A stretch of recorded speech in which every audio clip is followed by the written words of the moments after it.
सो once again guys, most welcome है आपके अपने YouTube channel excellent vision politics classes. Studio student कैसे उम्मीद करते हैं आप लोग बढ़िया होंगे एंड स्टडी भी चल रही होगी। आज की कंप्लीटली उस टॉपिक्स पे डिस्कस करने वाले हैं जिस टॉपिक्स को लेकर स्टूडेंट बहुत परेशान रहते हैं। जब उनकी बैक लग जाती है तो वो सोचते हैं सर बैक कैसे क्लियर करें, क्या क्या पढ़े, तो सारी चीजों पर डिस्कस करूंगा कम से कम टाइम में। चलिए विदाउट वेस्टिंग टाइम टॉपिक से चलते हैं। जाहिर सी बात है जब स्टूडेंट्स की यार थोड़ा मैं एक्सप्लेन कर देता हूँ कुछ चीजों को एंड उसके बाद हम अपनी स्टडी में डिस्कस करेंगे एंड आपको क्या क्या पढ़ना चाहिए बिफोर योर एग्जाम ताकि आपकी बैक क्लियर हो जाए।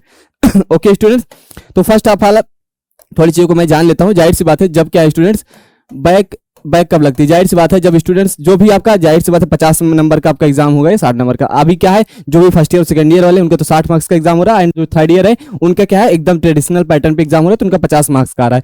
तो ओवरऑल जब आपका क्या है मान लीजिए 60 मार्क्स का एग्जाम है तो आपका यदि 20 नंबर से कम मार्क्स आता है मतलब 1/3 से यदि कम मार्क्स आता है तो आपकी बैक लग जाती है। एंड उसके बाद आप क्या करते हैं सर, उसके बाद आप रीवोल्यूशन या रीचेक का फॉर्म डालते हैं। क्या है सर, रिवोल्यूशन क्या है, रिवोल्यूशन या आप कह सकते हो आप इसी को बोलते हैं भाई रीचेक या रीचेक अप्लाई करते हैं एंड उसके बाद क्या है रीचेक का फॉर्म डालते हैं, देन क्या है रीचेक के रिजल्ट का वेट करते हैं ताकि हमारा मार्क्स बढ़ जाए। बट होता क्या है, उसकी फीस भी बता दे रहा हूँ, इतना आप जानते हो फॉर्म फिल किए होगे, 500 रुपये फीस होती है पर सब्जेक्ट। जब क्या रीचेक फॉर्म फिल करते हैं रिजल्ट आता है, रिजल्ट में आपका क्या है बैक नहीं क्लियर होते तो अब उसके बाद आपका प्रोसीजर होता है आप बैक फॉर्म भरते हैं एंड उसके बाद आपको देना होता है एग्जाम। ओके, तो जब आप क्या है फिर उसके बाद आप क्या है सर जब इसमें नहीं क्लियर होता, जाहिर सी बात है यहाँ आपका क्लियर होगा तो आपको कोई दिक्कत नहीं है सर, कोई दिक्कत ना, ज्यादातर लोगों को क्लियर हो जाता है लेकिन कुछ ज्यादा मार्क्स कम रहता है तो ऐसे में इस कंडीशन में बैक नहीं क्लियर होता। फिर उसके बाद सर आप क्या करते हैं, उसके बाद आप क्या है उसके बाद आप बैक फॉर्म भरते हैं। क्या है बैक फॉर्म भरते हैं, लगभग इसका 200 रुपए क्या है 200 रुपए फीस होता है और पर सब्जेक्ट का, अधिक 2 से ज्यादा सब्जेक्ट में बैक लगी तो पर सब्जेक्ट 100 रुपए हो जाता है उसके बाद। तो यहाँ से ऐसी चीजें हो जाती है तो स्टूडेंट्स क्या है बहुत परेशान रहता है कि उसको बैक कैसे क्लियर किया, क्योंकि उसके सेमेस्टर के भी एग्जाम रहते हैं एंड क्या है उसमें बैक वाला भी एग्जाम उसको एग्जाम देना रहता है। तो कोई भी सेमेस्टर हो तो ये सारी चीजें हैं, तो मैं थोड़ा कुछ टॉपिक्स पे डिस्कस करना चाहूंगा जो कि स्टूडेंट्स को काफी हेल्पफुल रहने वाला है।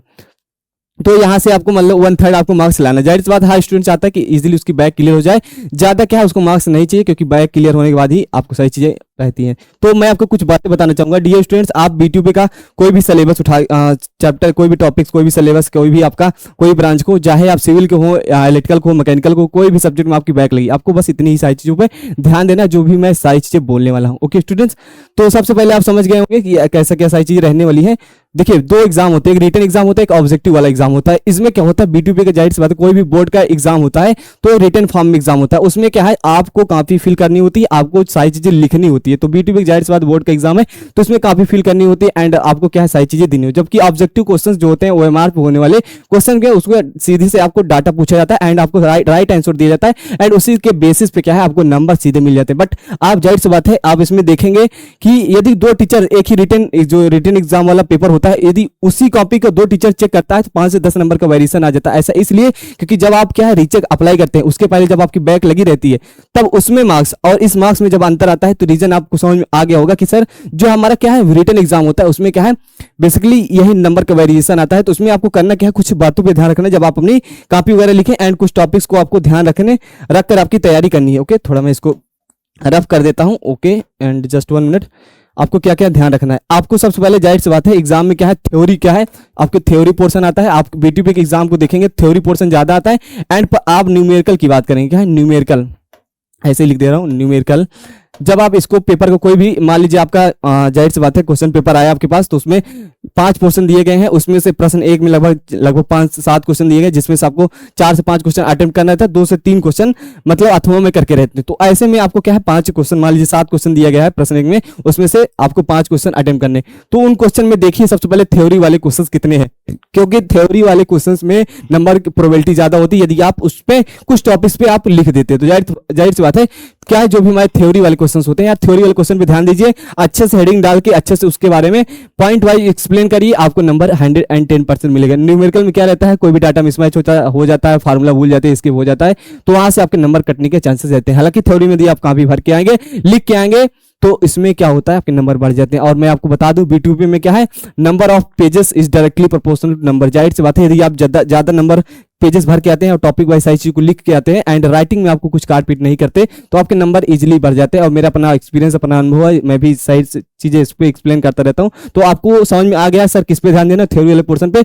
आप किसी भी आदि सब्जेक्ट में आपकी बैक लगी है तो आपके पास कहीं ना कहीं आपके पास ये चीज जरूर होनी चाहिए। आपके पास यार सबसे पहले तो आप 10 ईयर उठा लीजिएगा। क्या है 10 ईयर, क्या है सबसे पहले जो आपका होता है 10 ईयर्स का जो सॉल्व पेपर होता है, क्या है 10 ईयर्स का जो हमारा सर सॉल्व पेपर होता है, कोई भी सब्जेक्ट जिसमें आपकी बैग लगी है सर, क्या है 10 ईयर्स का जो हमारा सॉल्व पेपर है उसको उठा लीजिएगा। इसमें आप देखेंगे किसी भी एग्जाम में, B2P के सेमेस्टर एग्जाम में जो भी क्वेश्चंस आते हैं वो repeated questions, chapter wise, unit wise और टॉपिक वाइज क्वेश्चंस पूछे जाते हैं। हमेशा आप किसी भी एग्जाम को उठा देखिएगा, प्रीवियस ईयर क्वेश्चन को देखने के बाद आपको मालूम चल जाएगा। तो आपको कुछ नहीं करना, ये 10 ईयर्स उस सब्जेक्ट का उठा लेना, उसमें से कम से कम सर आपको क्या होना चाहिए, कम से कम उसके 3 ईयर्स के 3 ईयर्स के क्वेश्चन पेपर को, क्या है 3 ईयर्स के क्वेश्चन पेपर को, क्या है 3 ईयर्स के क्वेश्चन पेपर को आपको अच्छे से एनालिसिस कर लेना है। क्वेश्चन पेपर को अच्छे से एनालिसिस कर लेना, अच्छे से पढ़ लेना है, जो भी आपका जिसमें भी आपकी बैक लगी। तो यहां से आपको ये सारी चीजें करके जानी है। थ्योरी वाले पोर्शन पे ज्यादा ध्यान देना है एंड आपको 10 ईयर्स में कम से कम 3 ईयर्स के पेपर को पढ़ के जाना है एंड बेसिक जितने भी उस सब्जेक्ट में कॉन्सेप्ट होते हैं उसको पढ़ के जाना है, ताकि आपकी क्या है बैक क्लियर हो जाए। देखिए बैक क्लियर करने के लिए जस्ट आपको मालूम होना चाहिए यार, आपका जितना भी टोटल मार्क्स होता है, क्या है टोटल मार्क्स का 1/3 मार्क्स ही आपको लाना पड़ता है। ओके, 1/3 मार्क्स ही लाना पड़ता है। किसके लिए सर, जैसे कि मान लीजिए 60 मार्क्स का क्वेश्चन है, जैसी बात है अभी 60 मार्क्स का हो गया B2 में, तो इसमें आपको 20+ मार्क्स आ जाएंगे, तो इजिली आपकी बैक क्लियर हो जाएगी। तो आपको ये स्ट्रेटजी फॉलो करना है एंड मैं इसको इसलिए बता रहा हूं, जाहिर बात जो भी स्टूडेंट पढ़ने वाले होंगे यार, जो भी स्टूडेंट पढ़ने होंगे उनके लिए तो ये जानना जरूरी नहीं है, क्योंकि वो डिटेल में सारी चीज को पढ़े तो अच्छे से एग्जाम देंगे, उनका एग्जाम निकल जाएगा। बट जो भी स्टूडेंट एट द एंड क्या है, जब एग्जाम पेपर आ जाता है तो before some days of exam वो सोचते हैं कि सर हमारा कैसे एग्जाम निकल जाए, तो उनके लिए मैं ये सारी स्ट्रेटजी बता रहा हूं। ओके, तो ये सारी चीजें फॉलो कर सकते हैं। टेलीग्राम वगैरह पे आपको 10 ईयर्स के सॉल्व पेपर वगैरह मिल जाएंगे, वहां से जाकर के ये चीजें आप कर लीजिएगा। किसी भी सब्जेक्ट में मैथ हो, फिजिक्स हो, केमिस्ट्री हो और आपका टेक्निकल का कोई सेकंड ईयर का, थर्ड ईयर का कोई भी सब्जेक्ट हो, इसमें ये चीज आप फॉलो करिएगा। B2P में आपके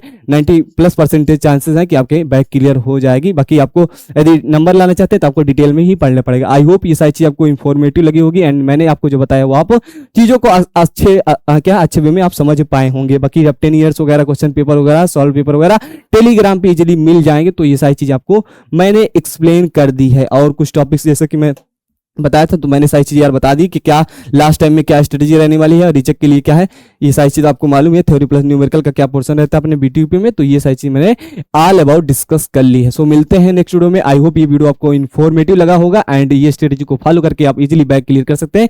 बाकी अच्छे से स्टडी करिए, आपके एग्जाम भी नजदीक है, ताकि बैक वगैरह न लगे एंड क्या है ये सारी चीज़ आपको ना करना पड़े। मिलते हैं नेक्स्ट वीडियो में, अच्छे से स्टडी करिए। Bye bye, take care.